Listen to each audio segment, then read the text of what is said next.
Assalamualaikum warahmatullahi wabarakatuh.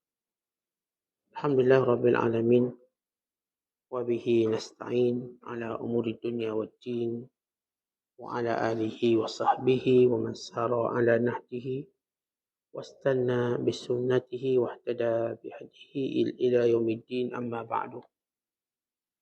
Qala al-musannifu rahimahullahu ta'ala wa nafa'ana Allahu bihi wa bi'ulumihi fid dharain amin. Telah berkata Imam al-Allamah Syekh Abdul Qasim Al-Qushairi, semoga Allah Ta'ala merahmatinya dan kita mendapat manfaat serta barakah ilmunya. Hamdun Al-Qassar juga pernah ditanya tentang tawakal. Kata Hamdun, bila engkau mempunyai 10,000 dirham, maka engkau berkewajiban menanggung hutang yang jika engkau meninggal dunia, engkau tidak akan aman dari hutang yang menjadi tanggunganmu. Bila engkau mempunyai hutang 10,000 dirham dan masih belum membayar, maka engkau jangan berputus asa dan memohon kepada Allah agar segera terlunasi. Begitu juga Abu Abdullah Al-Qurashi pernah ditanya oleh seorang tentang apa maksud tawakal. Dia menjawab, selalu berhubungan dengan Allah Ta'ala dalam segala hal. Orang itu mengatakan, berilah diriku tambahan penjelasan. Dia menjawab, meninggalkan segala sebab yang akan menimbulkan sebab yang lain, sehingga zat yang maha pengatur dapat meluruskannya. Yakni sehingga pergantungannya langsung terus kepada Allah. Menurut Ahmad bin Isa Al-Kharras, yang dimaksudkan tawakal adalah gelisah tanpa tenang dan tenang tanpa gelisah. Menurut para ulama yang lain, maksud tawakal ialah keseimbangan, baik ketika mendapat rezeki yang banyak maupun sedikit. Menurut Ahmad bin Masruq, yang dimaksudkan tawakal adalah tunduk dan melaksanakan keputusan dan hukum. Menurut Abu Uthman Sa'id Al-Hariri, yang dimaksudkan tawakal adalah merasa cukup terhadap apa yang diberikan Allah Ta'ala dengan berpegang teguh kepadanya. Sedangkan menurut Husain bin Mansur, yang dimaksudkan orang yang benar-benar tawakal adalah orang yang tidak makan di suatu tempat yang sebenarnya dia lebih berhak. Umar bin Sinan mengatakan, Ibrahim Al-Khawas ketika lewat bertemu kami mengatakan, ceritakan kepada kami sesuatu yang mengagumkan, sebagaimana yang engkau lihat dalam perjalananmu. Dia mengatakan, saya bertemu Nabi Khidir AS. Dia bertanya kepadaku tentang pergaulan dengan orang lain. Saya takut ketawakalanku akan menjadi rosak dengan ketenanganku. Oleh kerana itu saya berpisah dengannya. Dalam cerita yang lain disebutkan Sahal bin Abdullah pernah ditanya tentang tawakal.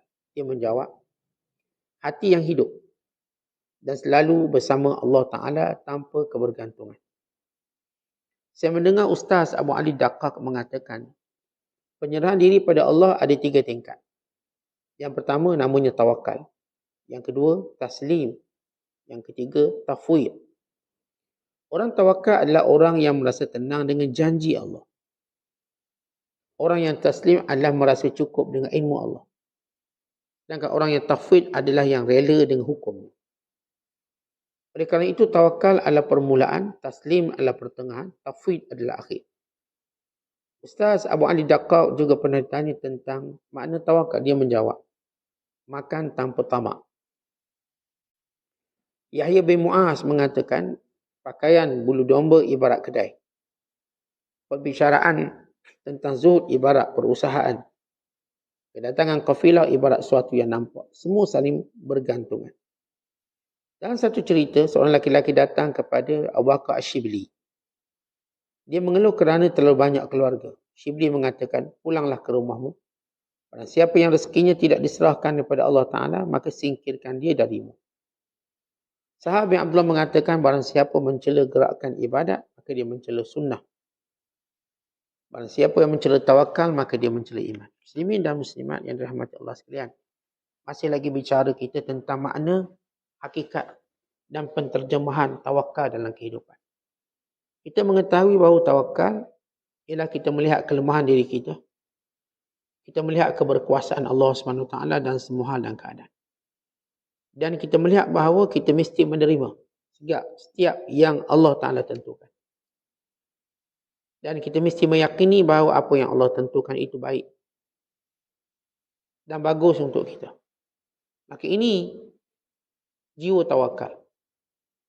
Jiwa tawakal tidak melihat pada dirinya ada kemampuan apa-apa. Umpamanya ialah umpama orang yang berada di tengah lautan, lemas di tengah lautan. Tidak ada apa-apa. Mereka mengharapkan pertolongan Allah. Orang yang bertawakal merasakan bahawa dia tidak layak apa-apa. Mereka apa yang Allah nak beri pada dia. Umpama tetamu yang tidak dijemput tetapi diberi makanan. Jadi kita pergi kenduri yang tak jemput. Tapi diberi makanan. Dan kita tahu kita tak berhak dapat. Tapi diberikan juga. Maka itu memberi maksud bahawa bila seorang itu bertawakal, bahawa dia tahu bahawa dia tak layak itu dan ini dengan pilihan dia. Walau dia boleh ikhtiar dengan kehendak dia. Berdasarkan apa yang Allah izinkan. Tetapi Allah lah yang menentukan apa yang layak dia dapat. Ya, kita manusia, Allah perintahkan kita ikhtiar apa yang kita nak. Kita nak kaya, kita pun kerja. Kita nak bahagia, kita pun cari semua alat-alat yang membahagiakan kita. Kita nak kuat, kita buat benda-benda yang akan kuatkan kita. Itu ikhtiar yang apa yang Allah izinkan. Tapi last sekali keputusannya, kita reda apa pun Allah bagi. Umpama kita pergi mengair, kita reda berapa pun Allah bagi. Umpama kita yang berniaga, kita reda berapa pun Allah bagi. Tapi kita ikhtiar dengan apa yang Allah suruh. Maka ini jiwa tawakal. Jadi apa yang disebut tentang makna tawakal? Kata Hamadun Al-Qassar. Hamadun Al-Qassar atau nama sebenarnya Hamadun bin Ahmad. Seorang ulama tabi'in yang terkenal. Yang meninggal dunia pada tahun 271 Hijriah. Yang berpegang pada mazhab Sufyan Ats-Tsauri. Kita cuma kenal 4 mazhab. Syafi'i, Maliki, Hanafi, Hanbali. Sebelum itu ada mazhab namanya mazhab Ats-Tsauri. Sufyan Ats-Tsauri yang bertahan 200 tahun dalam dunia Islam. Antara penyebar mazhab ini ialah Hamadun bin Ahmad Al-Qassar. Beliau menyatakan, bila ditanya apa itu tawakal, kata beliau beri perumpamaan mula. Tawakal ni macam ni. Awak ada 10,000 dirham. Dalam masa sama awak ada hutang 1 danik atau 1 dirham. Sini tidak diterjemah dengan tepat. Awak ada 10,000, kemudian awak ada hutang 1 danik. 1 danik ini RM1, kita beri umpamaan mudah. Kita ada duit 10,000, tapi kita ada hutang RM1. Lalu kita akan berfikir untuk bayar. Tanggungjawab. Dan tawakal juga beri maksud, kamu ada hutang pula 10,000 dan tak ada apa-apa. Kamu yakin Allah akan bayar. Ini sempadan tawakal. Antara ikhtiar kita dan tidak putus asa kita. Tawakal bukan berarti meninggalkan ikhtiar. Umpama disebut oleh Hamadun bin Ahmad Al-Qassar. Kita ada duit 10,000. Tapi kita ada hutang RM1. Kita mesti, kalau kita orang benar beriman, kita akan terfikir RM1 itu untuk bayar. Ikut mana pun kita akan bayar. Sebab kita ada duit 10,000. Kemudian dalam keadaan yang lain pula, kita ada hutang 10,000. Hutang kita 10,000. Dan tak ada 1 sen pun kita. Kita yakin Allah akan bayar. Berarti tawakal itu tidak meninggalkan ikhtiar. Dan tidak menjadikan kita putus asa. Umpama kita berperang dengan musuh contoh. Berperang musuh. Tahu tanggungjawab kita untuk menentang musuh. Sebenarnya Allah Ta'ala perintah. Tapi ketika mana musuh menguasai kita, kita tahu bahawa Allah tak akan membiarkan kita.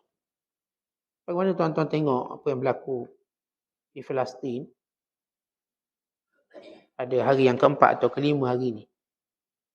Yang dikenali sebagai Taufan Aqsa atau Badai Aqsa. Bila Menteri Pertahanan Israel dan sekutu-sekutunya bertindak untuk menyekat makanan, minuman, elektrik, ubatan semua. Dan terbaru semua hospital dibom. Hospital Indonesia, hospital di Khan Yunis. Semua hospital ni dibom. Jadi memang dengan kata lain ini dipanggil siasat ibadah. Untuk hancurkan semua Gaza, semua. Apa pengecualian. Dan dibom sempadan Rafah antara Mesir dengan Gaza. Dibom pintu masuk.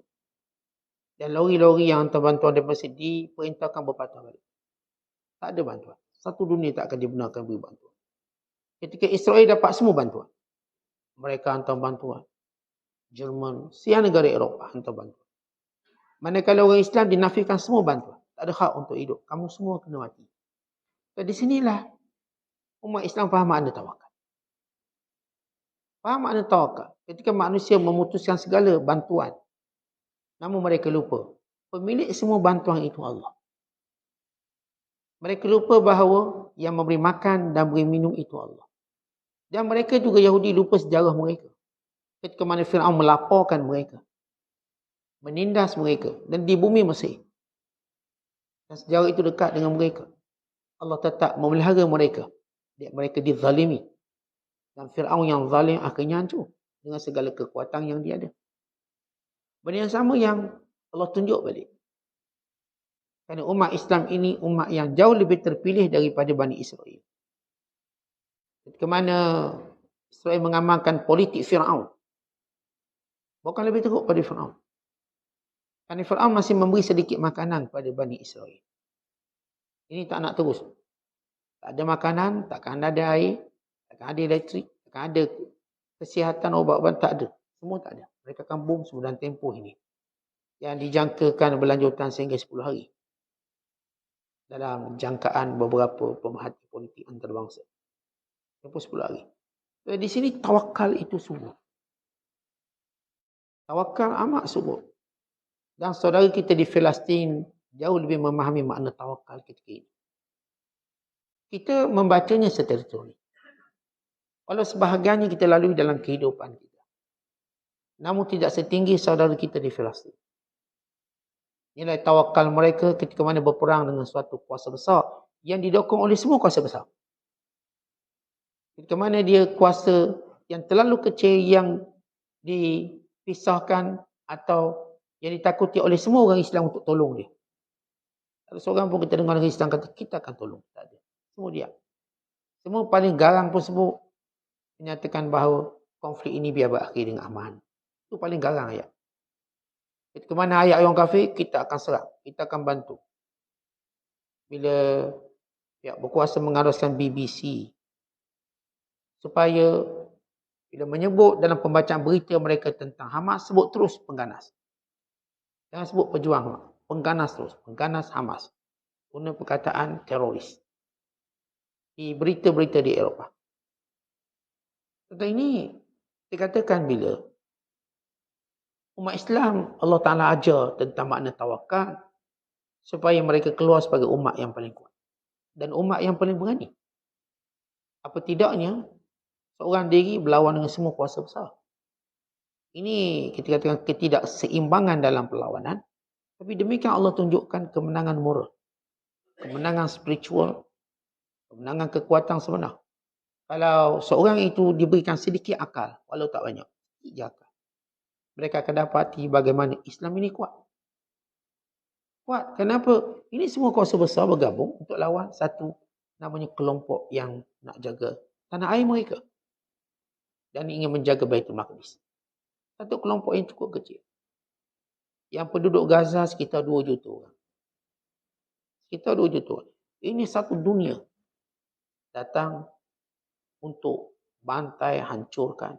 Tak nak beri makan walau sesuap. Tak nak beri minum walau seteguk. Tak nak beri karen walau sekelip mata. Tak nak bagi semua. Tak nak bagi obat. Walau apa pun obat. Namun Allah Ta'ala tunjuk. Allah Ta'ala tunjuk. Apa yang kita mungkin tak tahu dan apa yang kita tak lihat. Sebagaimana saudara-saudara kita lihat. Tentang nilai tawakal yang sebenar. Yang bila dalam kaedah fiqh disebut. Iza dhaqal amru tasa'. Bila sempit itu datang begitu teruk, maka datang keluasan agama. Dalam kaedah sufi menyebut.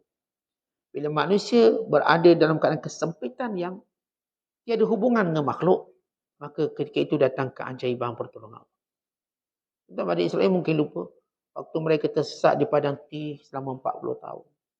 Tanpa air. Tanpa makanan. Bukan tanpa teduhan. Rumah pun tak ada. Maka Allah teduhkan mereka dengan awan-awan yang tebal. Allah turunkan hidangan dari langit dan manisan yang berada di hujung-hujung rumput yang disebut sebagai manna dan salwa. Manna manisan, salwa ini burung yang turun dari langit yang menjadi hidangan mereka. Tentang apa yang berlaku pada zaman dulu akan dikumpulkan oleh Allah untuk berlaku pada umat ini. Kerana umat ini menjadi saksi kepada apa yang berlaku dahulu. Dan Allah pasti akan memberikan apa yang berlaku dahulu kepada mereka. Ya, kita orang Islam, kita belajar, kita baca Quran. Kita dengar bagaimana mukjizat-mukjizat yang berlaku pada Nabi Nuh AS, Nabi Ibrahim dan semua para Nabi. Dan kita mendengar bagaimana mukjizat datang kepada orang-orang yang beriman dengan para Nabi dan para Rasul. Kita baca Quran itu. Allah nak suruh apa yang kita baca, hari ini kita akan lihat. Hari ini kita akan lihat bagaimana pertolongan Allah itu datang. Supaya kita, kerana bila umat Islam dia akan menguasai dunia semuanya oleh Mahdi dan turunnya Nabi Isa. Dia tidak akan berlaku sehingga umat ini bersedia untuk melihat semua ini berlaku kerana Allah. Bukan kerana kekuatan mereka. Bagaimana umat Islam nampak kuat mereka, tak akan turun lagi Mahdi. Tak akan keluar. Sehingga kita nampak semua ini dari Allah. Dan saya kata yang pertama melihatnya ialah sahabat-sahabat kita di Palestin. Mereka akan melihat semua dari Allah, bukan dari manusia. Hatta daripada kawan karib, orang Islam pun tak akan tolong mereka. Tak boleh tolong mereka. Dan mereka akan lihat direct pertolongan Allah. Ini jiwa tawakal. Ini kita katakan bila disebut apa yang disebut oleh Hamadun Al-Qassar tentang tak pernah putus asa. Kalau ada hutang 10,000, takkan putus asa, Allah akan bayar. Kerana saya kiaskan dengan zaman sekarang, kalaupun mereka sekap makan, minum semua, ada Allah yang akan membantu. Bukan kita kata Allah pemilik segala-galanya. Kadang-kadang ada orang, dia nak laporkan orang, dia yang mati kelaparan. Yang ni mungkin lapor kerana tak ada makanan. Yang ni dilaporkan tak selera makan.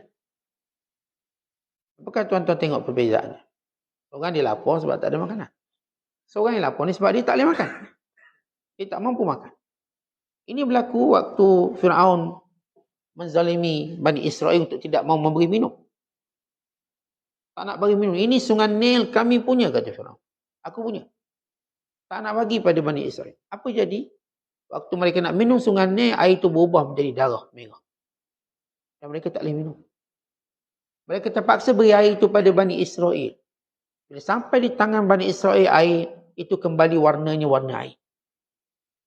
Mereka tak boleh minum, mereka di sebelahnya mesti ada Bani Israel. Kalau tidak, pegang jadi darah. Itu mana mereka memiliki semua air. Sungai Nil pada dakwaan mereka. Kalau saya katakan, apa yang kita dengar dulu? Apa yang Allah wahyukan, ceritakan dalam Quran. Tentang kesudahan orang zalim dan bagaimana kemenangan orang yang dizalimi. Maka kita akan melihat contoh paling dekat. Pasti yang dizalimi itu akan menang. Yang zalim tidak pernah menang. Dan sejarah peradaban manusia, yang zalim tak akan menang. Kalau mereka menang untuk timbul seketika, kemudian tenggelam selamanya. Contoh sifat batu dicampur dalam air tenggelam. Kalau ditimbul itu batu palsu, kelak dia akan tenggelam sebab dia batu. Sifat sabuk, walau cuba ditenggelamkan, dia adalah sabuk, dia akan timbul juga. Sebab dia jenis yang timbul. Kebenaran, walau ditenggelamkan, sifat kebenaran itu timbul, dia akan timbul juga. Kebatilan, walau cuba ditimbulkan, dia tetap akan tenggelam kerana sifat batil itulah tenggelam. Maka ini, bila kita nak faham tentang sunnatullah dalam kehidupan. Ini yang saya sebut tentang makna tawakal sebenar. Baik, kata Syekh lagi, dia tanya kepada Abu Abdullah Al-Qurashi, apa itu masuk tawakal? Katanya ialah berhubungan dengan Allah pada semua hal. Al-i'timadu 'ala Allah fi kulli ahwal. Semuanya kita diperintahkan melihat Allah. Bukan ikhtiar, bukan usaha kita, bukan orang sekeliling kita, bukan maddah atau kita sebut alat-alatan sekeliling kita, bukan. Ia adalah dari Allah SWT. Contoh kita lihat kisah Nabi Musa. Ketika mana Bani Israel kehausan, lalu batu Tuan-tuan kita kenal batu. Kalau tuan-tuan potong batu, tuan-tuan cuma lihat dalamnya batu. Tetapi Allah perintahkan Musa, fadrik bi'asakal hajar fanfajarat minhu 12 aina. Wahai Musa, tongkatmu pukul batu itu, maka tiba-tiba batu itu mengeluarkan 12 mata air. Ini i'timad ala Allah. Kalau kita lihat batu tadi, dia tak ada air dalam batu tu. Kalau suruh pukul buah kelapa, kita tahu buah kelapa ada air. Ini batu, nak beritahu umpama kering. Tuan-tuan, kalau kita sebut tanah yang kering, tanah berbatu. Lebih kering daripada tanah yang berpasir. Mekah, padang pasirnya padang pasir berbatu. Dia bukan sekadar kita katakan lebih kering, bukan lebih panas. Kerana sifat batu yang menyimpang haba yang kuat. Berbanding padang pasir dengan padang batu. Namun Allah jadikan daripada batu keluar air. Di situ kita belajar kebergantungan kepada Allah pada semua hal. Pada benda tak ada logiknya, namun Allah boleh beri. Sebagaimana terbelahnya laut. Tak ada logiknya laut boleh terbelah. Lalu membina jaringan jalan-jalan untuk selamat keluar. Tapi itu Allah lakukan. Supaya manusia ni, tetapi bila kita nak bergantung pada Allah pada semua hal, Allah tak berikan kepada kita benda ni tanpa misal dan contoh. Manusia bila ada misal dan contoh, maka hati mereka lebih kuat. Sebab kita sentiasa ingat contoh. Lalu kita pun tengok contoh, orang yang dulu tak berjaya, hari ni dia berjaya. Lalu kita pun melihat diri kita, saya pun tak berjaya hari ni, esok saya akan berjaya. Kita pernah melihat contoh, orang terkena kanser lalu sembuh. Lalu kita, kalau kita ada kanser, kita pun rasa saya juga akan sembuh. Kita tengok contoh tu. Tentang orang yang bertawakal. Bila kita katakan kebergantungan pada Allah pada semua hal, Allah tak jadikan itu satu teori. Tetapi itu sudah berlaku. Kepada Nabi Allah Ibrahim. Kepada Nabi Allah Nuh. Kepada Nabi kita Muhammad sallallahu alaihi wasallam. Tetapi bila Rasulullah berdakwah di Mekah, tak logik agama ini agama Allah ini akan tersebar secara fizikalnya. Dengan semua berpakat menentang Rasulullah. Semua orang kaya-kaya pakat lawan Rasulullah. Semua orang ada kuasa lawan Rasulullah. Tinggal Rasulullah dan hamba-hamba yang lemah. Tiba-tiba bagaimana Islam ini menjadikan semua orang kaya dan berkuasa tunduk kepada kekuatan. Maka ini kata i'timad Allah. Bergantung kepada Allah SWT. Akhir Mekah yang gah dengan berhala dan kesyirikan bertukar menjadi kerohanian, spiritual dan peribadatan. Sampai hari kiamat, Mekah tidak akan ada lagi berhala. Tidak akan ada. Ini ialah janji Allah dan ini mukjizat. Tak akan ada.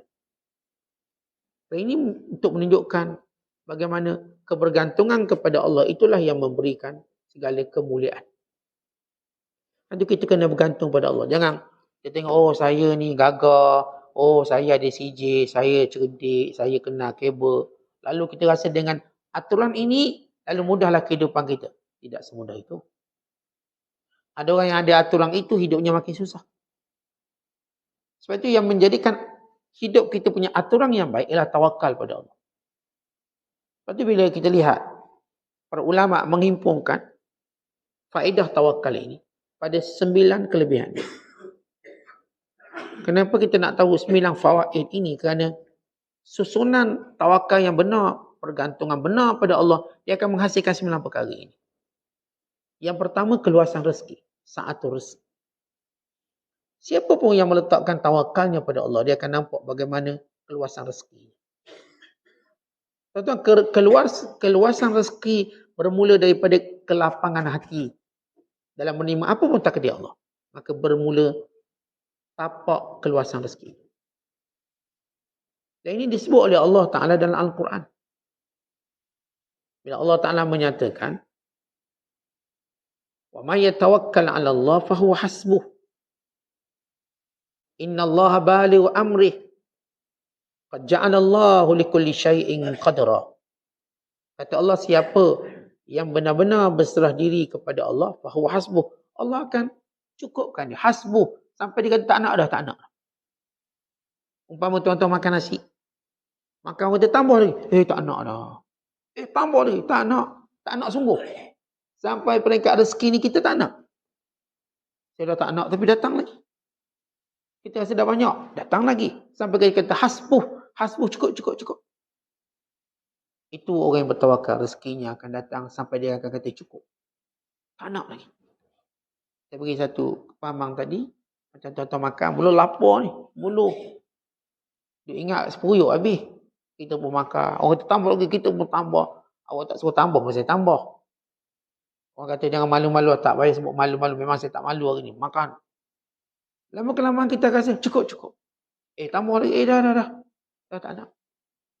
Ceritakan Abu Hurairah. Radhiyallahu ta'ala anhu dia mengadu lapar.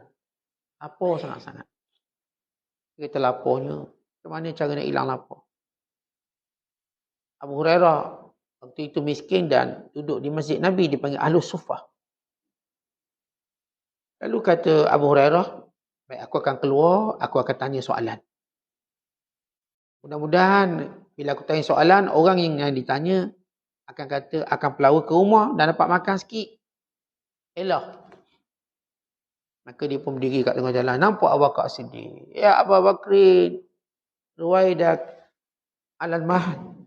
Kejap. Apa dia? Nak tanya satu soalan. Ayatun min ayatillah. As'aluha. Saya nak tanya satu tentang tafsir ayat Al-Quran. Kata Abu Bakar boleh tanya. Maka tanya jawab. Tak pelawa kat rumah. Jawab situ dia balik. Jumpa lagi sahabat lain ni yang nak tanya. Pun sama. Mau jawab? Dah. Dan kamu berhajat mudah-mudahan dia tanya. Dia datang rumah lah bincang. Makan sikit. Sampailah Abu Hurairah jumpa Rasulullah SAW. Malu nak sebut lapar. Malu. Lalu dia kata, ya Rasulullah, saya ada satu soalan. Rasulullah tengok muka dia. Wahai Abu Hurairah, kamu lapar Rasulullah tahu dia bukan tanya soalan, dia lapar. Kata, ya lapar. Lalu kata Nabi SAW, pergi balik rumahku. Pergi rumahku. Dan tanya, apakah ada sesuatu makanan di rumahku. Pergi tanya tak. Tanya ibu, Ummahatul Mukminin. Maka bila ditanya, ya ada. Orang hantar satu susu. Satu bekas susu. Lalu Abu Hurairah bawa ni ada susu. Kata Nabi SAW, pergi panggil semua orang duduk masjid tu. Semua orang masjid panggil. Yang ni ahli suffah. Jumlah mereka puluhan orang. Ada yang kata 70 orang. Datang. Lalu kata Rasul, wahai Abu Hurairah, ni pegang susu ni, beri minum seorang-seorang. Kawan ni yang lapar, yang dahaga dia. Patut dia dulu minum. Nabi tarbiyah dia. Rezeki kamu tetap rezeki kamu. Tetap rezeki kamu. Maka Abu Hurairah beri satu persatu dan semua sahabat-sahabat suffah ni minum. Kemudian Rasulullah tanya, siapa lagi yang tak minum? Lalu kata Abu Hurairah, kita berdua tak minum. Engkau ya Rasulullah dan aku. Lalu kata Nabi, sekarang kamu minum. Maka Abu Hurairah pun minum. Bila minum, kata Rasulullah, isyraq, minum lagi. Dia pun minum lagi. Kemudian dia berhenti. Rasulullah kata, minum lagi sampai 10 kali Nabi cakap. Minum. Akhirnya kata Abu Hurairah, Rasulullah, tak ada tempat dah nak muat susu. Tak ada tempat. Ini keberkatan Rasulullah.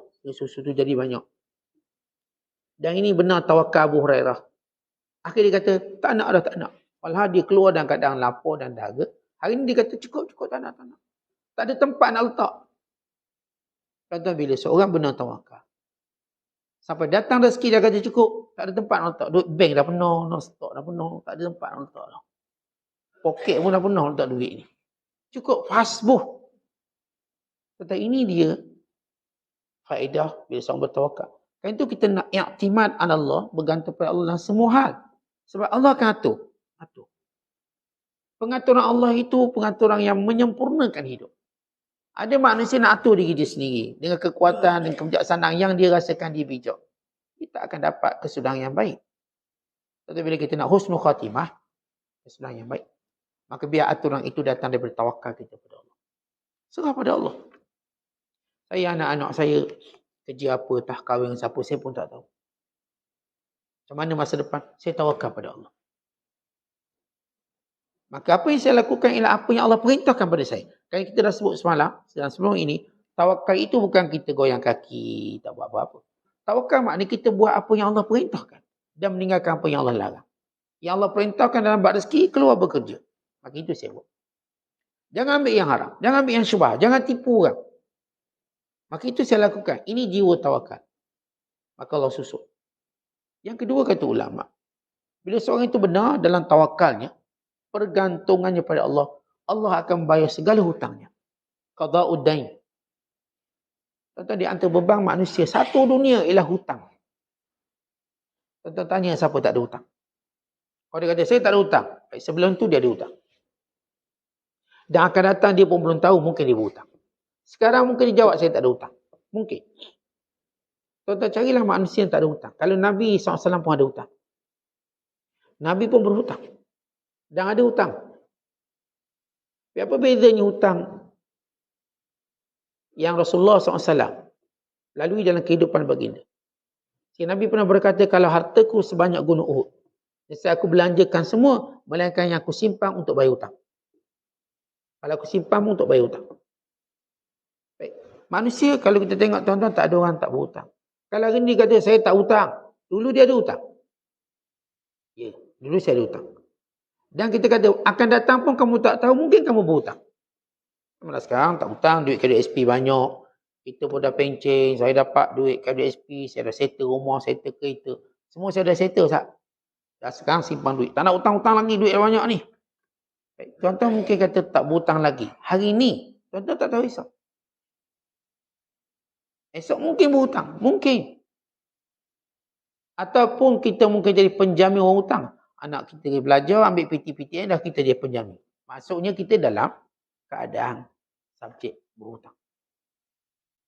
Dengan tawakal yang benar, Allah akan uruskan hutang kita. Tentang manusia, boleh jadi gila tak bila dia tak boleh uruskan hutang. Gila. Manusia, tuan-tuan, hidup tak akan terarah bila dia tak mampu untuk manage hutang dia. Bank konon macam tolong, dia tak tolong. Di sini, kita reshuffle balik hutang awak. Kita susun balik hutang. Untuk hutang lebih tinggi. Kita ingat susun hutang jadi kurang tak. Dia tarik tempoh, kurang bayar bulanan. Tapi tempoh banyak, jumlah lebih banyak. Dia cerita ke bank, saya hutang ni 100 ribu, tak payah bayar ni. Bulan-bulan 800. Bank tak apa-apa, kita reshuffle balik. Bulan-bulan 600 je. Boleh 600? 600 boleh, okey. Lega sikit. Tapi hutang naik balik 140 ribu jadi. Itu cara kapitalis. Bank-bank kebanyakannya mengamalkan sistem kapitalis. Macam mana pun dia macam tolong kita, tapi dia tolong kita tambah hutang. Itu pasti. Zahirnya macam ringan, tapi dia akan tambah hutang. Dia tak mungkin percuma. Dia tak macam sistem hutang dalam Islam. Dihalalkan, dikurangkan. Itu reshuffle dalam Islam. Bila ada seorang sahabat minta hutang, jerit-jerit depan rumah Nabi SAW. Sahabat ni pula defense diri dia, jerit-jerit. Sedangkan Rasulullah nak rehat. Nabi pun keluar. Ni apa cerita ni bising-bising depan rumah aku. Ya Rasulullah, ni hutang tak bayar. Yang ni pula kata ada duit saya bayar lah. Kata Nabi SAW, aku cadangkan. Kamu yang hutang banyak, kenapa kamu tak turunkan hutang kamu? Sebab manusia dia ada kecenderungan bila diturunkan hutang, dia rasa lebih nak bayar. Alasan tak ada duit itu macam dah tak valid. Macam ada duit bila kita turunkan.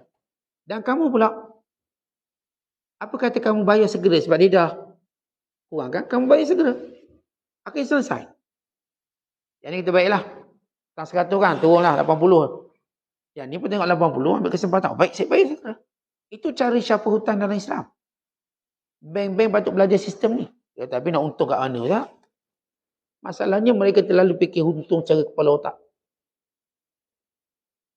Mereka tak fikir untung cara berkat. Ada orang yang fikir untung cara kepala otak. Last sekali dia tak akan ada otak lagi. Bahkan last sekali dia akan nampak ni, tuan-tuan, banyak mana bank tutup. Sebab dia bertindak cara tak ada kepala otak tu lah. Atau dia bertindak ikut kepala otak dia. Bank-bank tutup. Dia tak untung juga. Tuan-tuan, kita mengamalkan rezeki. Allah ajar kita dalam pengurusan rezeki secara berkat. Kadang-kadang kita nampak dengan sedekah, habislah duit aku. Tak, itulah keberkatan. Kita meniaga, tuan. Memang kita letak satu harga tetap. Tapi kita boleh negotiate. Orang tu tak mampu, orang tu miskin. Sekarang kita cerita lain. Islam aja begitu. Dan kita pula pembeli. Memanglah kita beli harga tetap. Tapi bila kita tengok penjual ni bukanlah orang yang kaya sangat. Kita mungkin lebih kan. Berapa harga ni? Kepuk ni.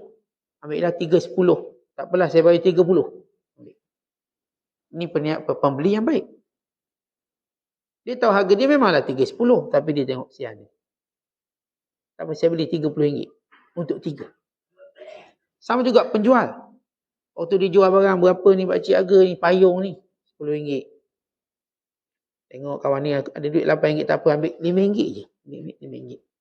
Tentu di situ dipanggil muamalah barakah. Tentu orang yang kita muamalah, dia tak mungkin tetap macam tu. Yang namanya pembeli, mungkin suatu hari nanti dia jadi penjual. Yang namanya penjual, mungkin satu hari nanti jadi pembeli. Maka apa yang dia suka dibuat? Hari ni saya jadi penjual. Jual. Barang tak boleh negotiate, tak boleh tawar. Saya meniaga kepala otak ni, kalau tak untung banyaknya. Orang susah sama. Akhirnya meniaga saya jatuh juga. Saya pula jadi pembeli.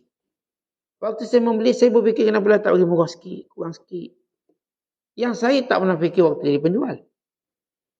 Sebab tu tuan-tuan, bila kita jual barang, letak diri kita sebagai pembeli. Kalau kita beli barang, letak diri kita sebagai penjual.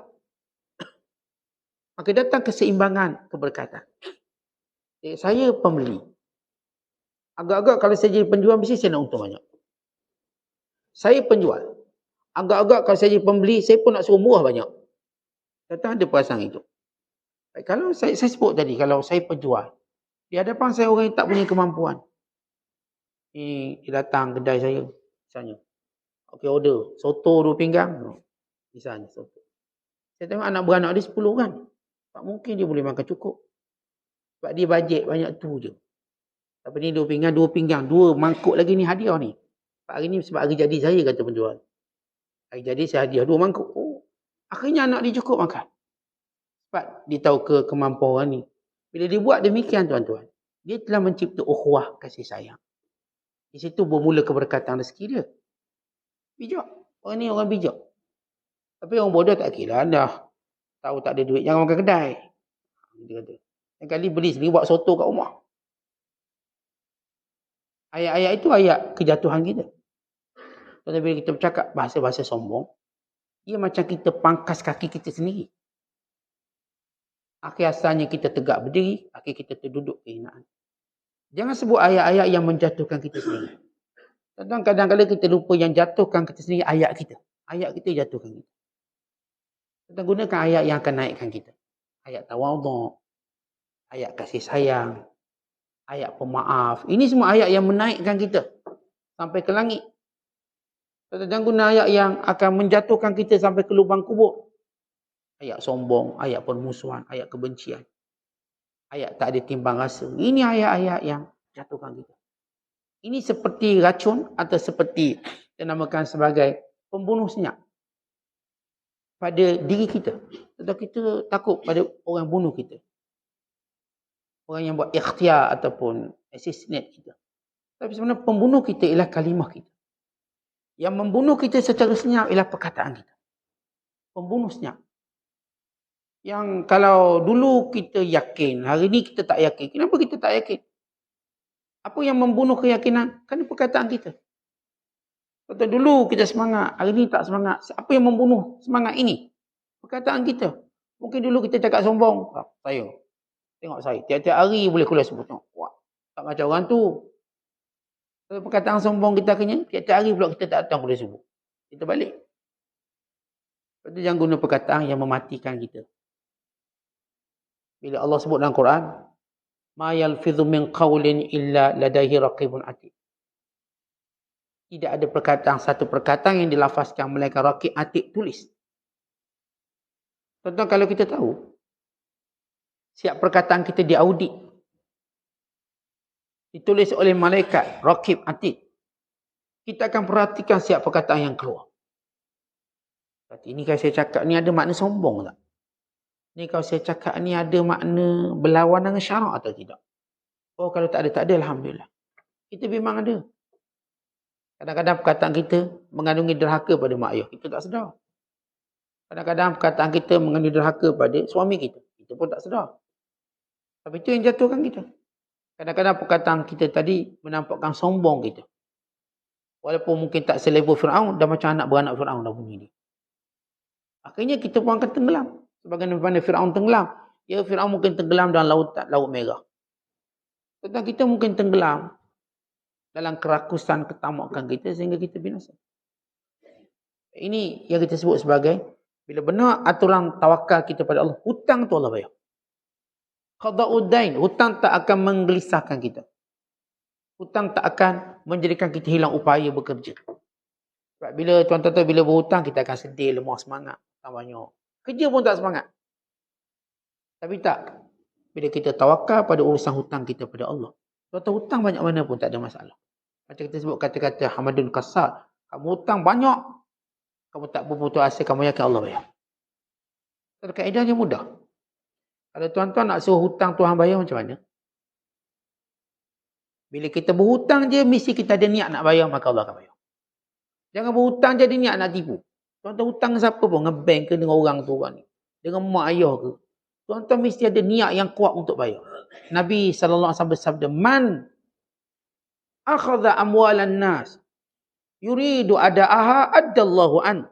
Siapa yang mengambil harta orang dan berniat untuk mengembalikannya, Allah tolong kembalikan.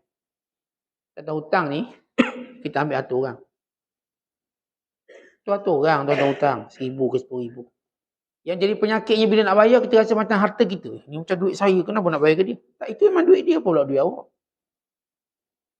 Patutnya awak bayar dengan senang hati, sebagaimana awak ambilnya dengan senang hati. Yang menjadi masalah kepada orang hutang tak boleh bayar, kenapa? Sebab dia tak ada niat nak bayar. Dia cuma niat nak lari. Kata kita sebab tu disebut oleh sebahagian ulama.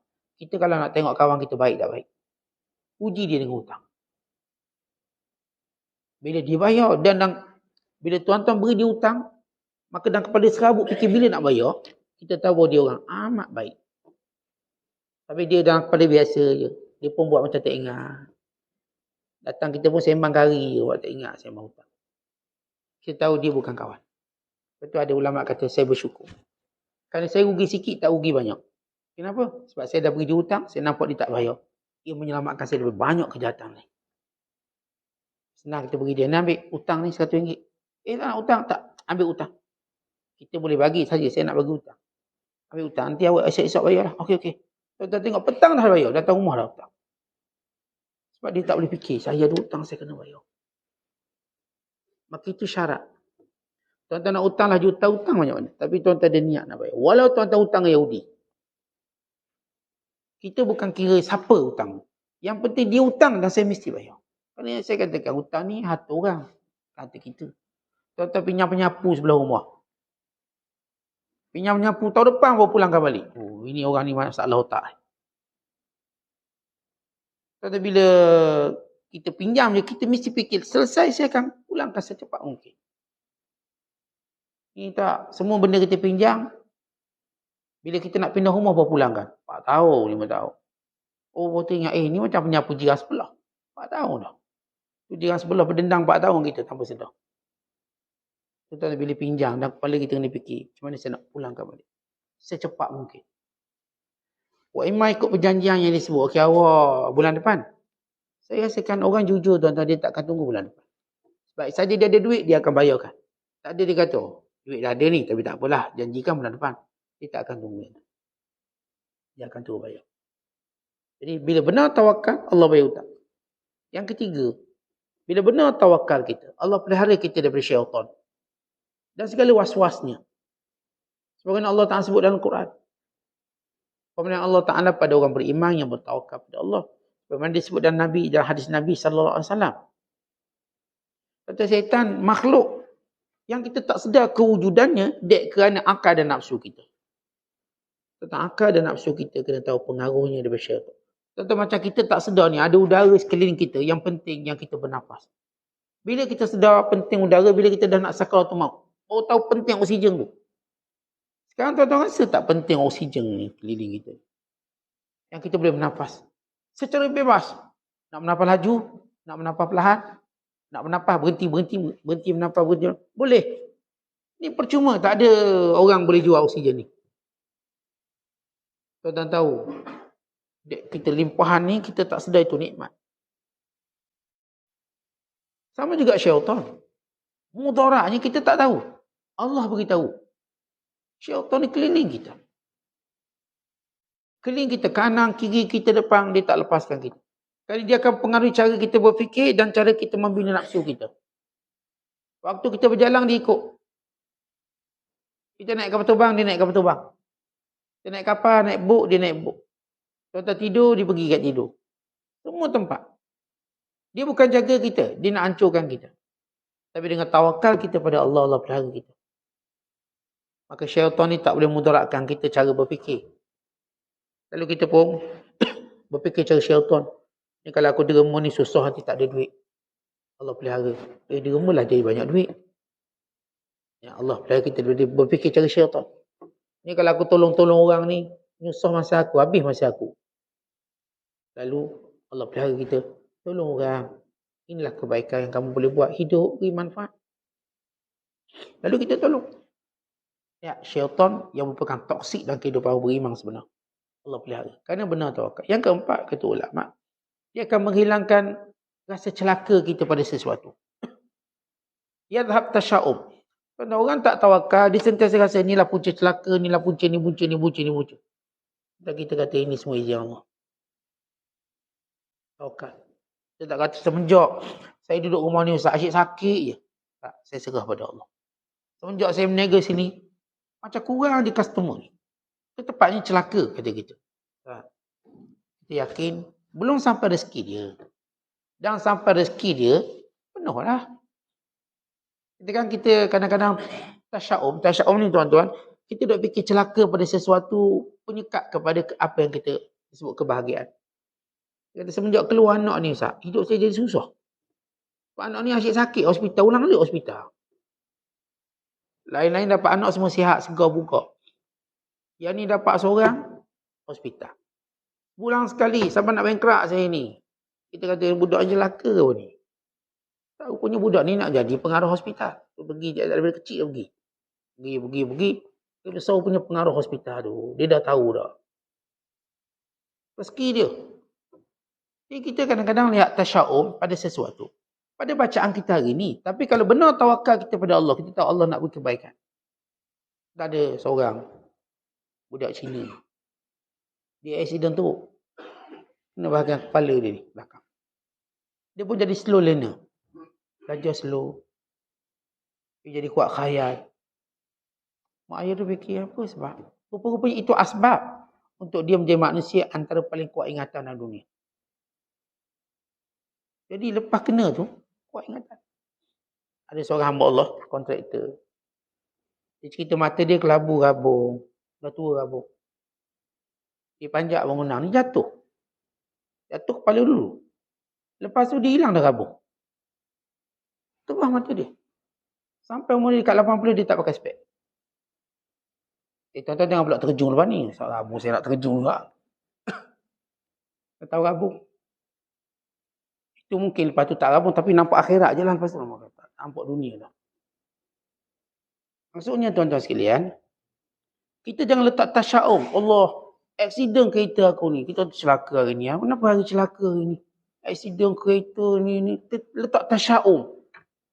Sianya hari kita hari ni. Semua stek kita macam tak baik hari ni. Tasya'um. Tak. Terima. Tawakal pada Allah. Ini mungkin dia kebaikan. Kadang-kadang kita aksiden kereta ni untuk kita kenal orang dia.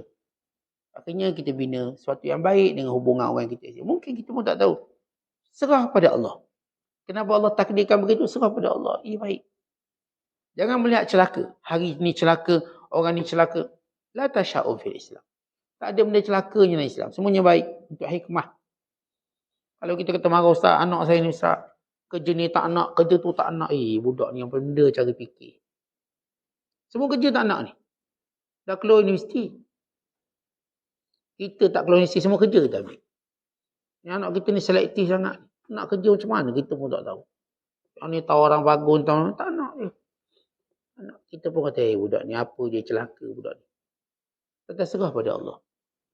Rupa-rupanya budak ni dia nak kerja sendiri. Dia create kerja dia sendiri. Dia nak jadi toke. Asbab untuk kemurahan rezeki dia. Ya, kita cuma ikhtiar apa yang patut kita buat. Yang anak ni Minang tak anak, tu Minang tak anak, budak nak kahwin siapa? Kahwin anak raja. Anak-anak. Barangkali tuan-tuan dia ada cara pilihannya sendiri. Kita ajar dia bimbang, budak ni dah tua, datang Minang tolak. Kita tak tahu dia nak macam mana, Ustaz. Yang hidung mancung Pinang dia tak nak. Yang datang hidung Kemek pun tak nak. Yang dari luar pun tak nak, dari sempit. Tak tahu ni. Nak jenis apa? Tak terserah pada Allah. Sampai masa jodoh dia berjodoh. Akhirnya masa dia pun kahwin. Yang penting jangan meletak tasya'um. Yang ni celaka pada sesuatu. Kan? Tak ada celaka pada sesuatu. Bila Nabi SAW menyatakan, la tiyarata. Tak ada celaka. Tak ada celaka pada sesuatu. Wa yu'jibuni fa'al. Yang menghairankanku ila al-fa'lu. Qila ya Rasulullah wa ma fa'lu? Qala kalimatun tayyibah. Kalimah yang baik-baik. Apapun dalam hidup ni, cuba cakap kalimah yang baik-baik. Kita tak untung hari ni, belum rezeki. Kalimah baik. Belum berjodoh anak kita, belum ada rezeki, insya-Allah datang yang baik. Ini kalimah yang baik. Kalau Ustaz ni barangkali lahir bulan celaka, Ustaz tengok bulan 6 bulan celaka. Tentu ada orang tu, dia meramal bulan kelahiran. Dia kerja dia persis macam tukang tenung. Dulu ramai tak lalak orang. Lepas habis tak lalak, dah tahu orang tak lalak dah sekarang. Kalau tak lalak sini maksud ni, tak lalak ni. Okay, dia main bulan pula ni, bulan. Lahir bulan ni jadi gini namanya. Lalu dia mencelakakan sebahagian bulan. Kita manusia tak celaka dengan bulan mana dia lahir. Allah tu Maha Adil. Kita duk kata bulan ni, awak lahir bulan berapa? Oh, lahir bulan 5. Bulan 5 ni biasa kalau buat kerja memang tak habis. Kita belasah macam tu je. Kita yang lahir bulan 6 pun tak habis-habis kerja. Sama juga. Tak habis-habis, tak ada kerja. Jangan teka bulan orang dengan nasib orang. Ini semua khurafat. Ini adalah tasya'um. Meletakkan kecelakaan pada bulan, pada kelahiran. Tidak ada. Sebab itu dalam Islam kita ada tarbiyah. Didik dia. Didik dia. Apa yang Islam ajar dia. Akhirnya kita lihat yang bulan 5 berjaya ada, bulan 6 berjaya ada, bulan tu. Semua bulan ni ada orang berjaya. Dan semua bulan ni ada orang gagal. Oh, awak ni lahir bulan berapa? Dia ada orang pairing. Pasang-pasangkan. Ni kalau nak kahwin, isteri bulan berapa, suami sesuai bulan berapa. Okay, awak bulan berapa? Bulan 5. Awak kena cari isteri bulan 8, bulan 9, bulan 11. Bulan-bulan ni cari. Akhirnya dia cari 4 bulan tu berlaku. Cari bulan ni, awak akan bahagia. Ini khurafat. Ada satu saya baca, dia pairingkan darah. Kalau nak temu jodoh, tanya jenis darah dia. Awak darah apa? A. Awak A. A boleh kahwin. Tak sekali A macam tu. Yang ni darah O. Ni darah AB. Oh, ni tak boleh, ada masalah. Dia pairing semua. Tentu ini semua tak ada kaitan. Ini semua tasya'um yang dilarang dalam Islam. Kita diajar satu benda. Kalau datang depan kita orang ada agama, maka ambil. Tak ada bulan nak tanya satu ni, walaupun awak ni bagus agama, masjid rajin, kuliah pun rajin, semua rajin. Lahir bulan berapa? Dia kata, oh saya lahir bulan sekian. Oh tak boleh lah. Sebab anak kita tak jodoh bulan ni. Nanti tak bahagia kata tok guru saya. Atau nak tanya lah, walaupun awak ni baik ngaji Quran, hafal 37. Darah apa darah? Darah jenis. Oh boleh je lah, tak boleh. Kena darah ni baru boleh semang anak saya. Kata ini semua tasya'um. Tuan-tuan akan lihat zaman kita sekarang, ada orang kononnya bertindak macam bijak untuk membaca masa depan orang. Benda ni cerita lama, tapi dia buat cara bentuk baru. Kita tawakal pada Allah. Bagaimana anak kita lahir, bagaimana darah anak kita, bagaimana bentuk fizikal anak kita, tawakal. Ya, hamba Allah ni ada rezeki dia. Kadang-kadang kita tengok anak kita tak lawa, ada jodoh tak anak kita ni. Mak dia lawa, ayah lawa. Ni lahir anak seorang tak lawa. Dia duk fikir, ada tak orang nak dia. Rupanya ada nak, ramai pula nak dia. Dia ada rezeki masing-masing. Kemudian kata para ulama, dengan benar kita pergantungan kita pada Allah, maka ini sebab masuk syurga tanpa hisab. Sebagaimana disebut dalam hadis, la yaktawun wa la yastarkun wa 'ala Allahi yatawakkalun.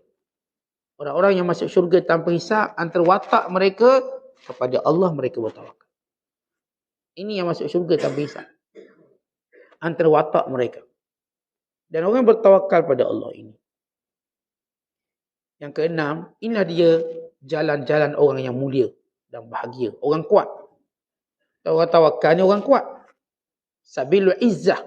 Itu yang saya sebut tadi, umat Islam di Palestin. Mereka umat yang kuat.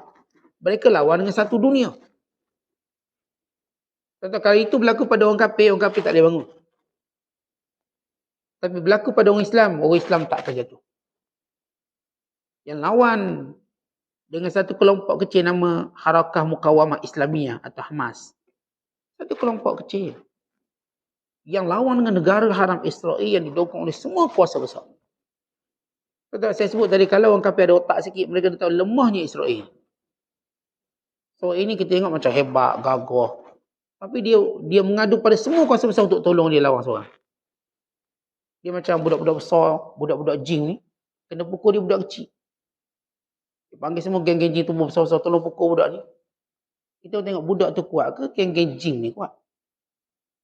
Ada budak ni kecil. Dia ketuk pun pakai tukur plastik je, bukan tukur betul. Tapi dia punya menjerit tu macam kena tukur besar. Itu apa yang berlaku pada Israel, negara haram ini. Sebab itu tawakal menjadikan dia tu kuat. Kerana mereka umat Islam, mereka bertawakal, mereka kuat. Lalu kelompok ini serang negara. Kita belum pernah cerita satu kelompok boleh mengalahkan negara. Yang kita dengar negara lawan negara. Rusia lawan Ukraine. Itu kita dengar.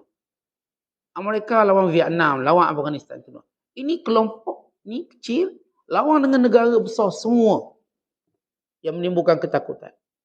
Ini dia orang yang tawakal, sabilul izzah, jalan kemuliaan dan keberanian. Dan yang ketujuh kata ulama, bila benar tawakal maka datang cinta Allah padanya. Allah Ta'ala berfirman, innallaha yuhibbul mutawakkilin. Allah suka orang tawakal. Sebab itu saya kata umat Islam ni kuat kerana tawakal mereka pada Allah. Khususnya dalam berhadapan musuh mereka. Dan yang ke-8, itulah tanda beriman. Bila Allah Ta'ala kata, wa 'alallahi falyatawakkalu in kuntum mu'minin. Pada Allah hendaklah kamu bertawakal kalau betul kamu orang beriman. Jadi tawakal ini unwan tanda keimanan. Dan akhir sekali, tawakal yuzil humum wal humum. Bila tuan-tuan tawakal pada Allah, hilang kesedihan kita. Hilang kebimbangan kita. Kenapa? Kita dah serah semua pada Allah. Ini yang dimasukkan kata-kata ulama, bahawa tawakal itu bila mana kita berhubungan dengan Allah dalam semua hal yang mengaturkan itu Allah. Dengan kita meninggalkan sebab yang menimbulkan sebab, sehingga kita serah pada Allah. Jadi kita akan bergantung pada satu sebab. Sebab ni dia akan bergantung pada sebab lain. Kita tinggal semua sebab. Sebab yang memanggil sebab lain, yang memanggil sebab lain. Jadi saya kenal orang tu pula dia kenal orang ni. Orang ni pula kenal orang ni. Dia tarik semua. Tak, saya putus semua. Menjadikan pergantungan kita benar-benar kepada Allah SWT. Wallahu a'lam. Assalamualaikum.